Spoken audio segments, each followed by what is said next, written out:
Hello. So we're going to be going over just assessing and teaching toes to bar in a class for an athlete with a skill set who's able to do a dead hang similar to this on a bar. So we're just going to jump up first thing, body's long, nice and straight. We're just hanging on the bar here for 10 seconds. The next move we're going to move to is just a scap retract to kind of warm up the shoulders, get everything ready for that motion. Is going to be the first motion whenever you're pulling anything down, locking down the lat, keeping those arms locked out, body's long along the line of the pull-up bar here. We're also going to be able to scale this movement up and down as we go through. If there's kind of a limit for someone coming in who's not able to do the full movement, this is kind of where you can see how they'll be able to, what level they'll be able to get to with these. Next up, we have mini swings. So we're just going from arch to hollow here. So arching the back, right? Arms are long, body's long. We're keeping tension throughout the whole body. And the hollow hold is right in front. Next up, now we're going to do a bigger swing, right? So it's more of a kip swing here. Same thing, going arch to hollow, arch to hollow. We can also do this on the floor for anyone who has issues gripping the bar or anything like that. Basically just doing like a V hold on the floor, 6 inches off the floor and everything, keeping the neck tuck, head chuck. Here we're kind of practicing pulling down that bar, right, with the lats, pulling it down, bringing those knees to chest. This would be the next step if you're not able to get toes to bar, and we're just working our way up here.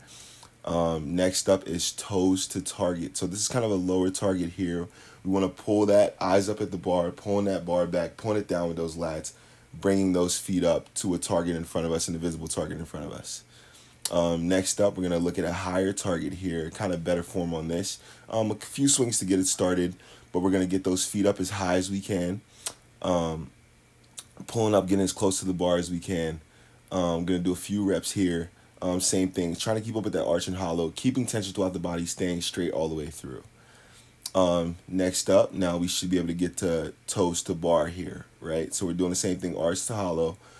Trying to get those toes all the way to the bar, eyes looking up at the bar, chest is up and behind us. We're gripping that bar as hard as we can, keeping tension straight throughout the body here. So 10 seconds here. So the main points with the bar basically being that the lats need to be locked down, the arms, the grip.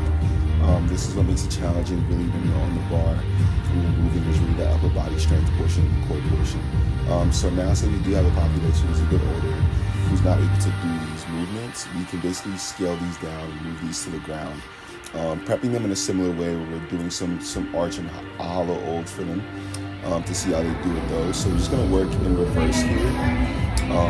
So to scale it down from the top. So say that they would get to the bar, we take them to the ground, and if possible, we can do some arms overhead V-ups, right? And if they're not there yet, we can work our way up as close to those as we can, which will be similar to the toes to target. From there, we can either go arms overhead, or we can keep those arms tucked in.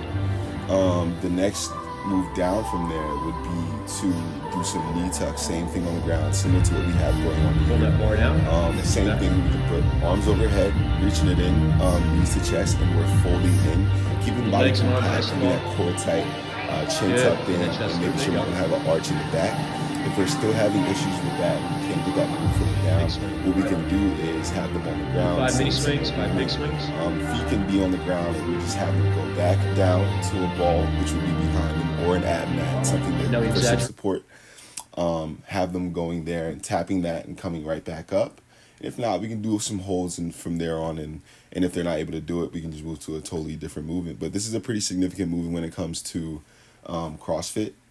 And there's different scales for different things, but there's the RX or prescribed movement, which is kind of the standard that you have for CrossFit that needs to be done a certain way. And it does entail you having to get to that point, but we're here for growth, and we all have different goals and different things that we're working to. Main thing is fitness, and staying healthy is really the best way you can come out of one of these workouts.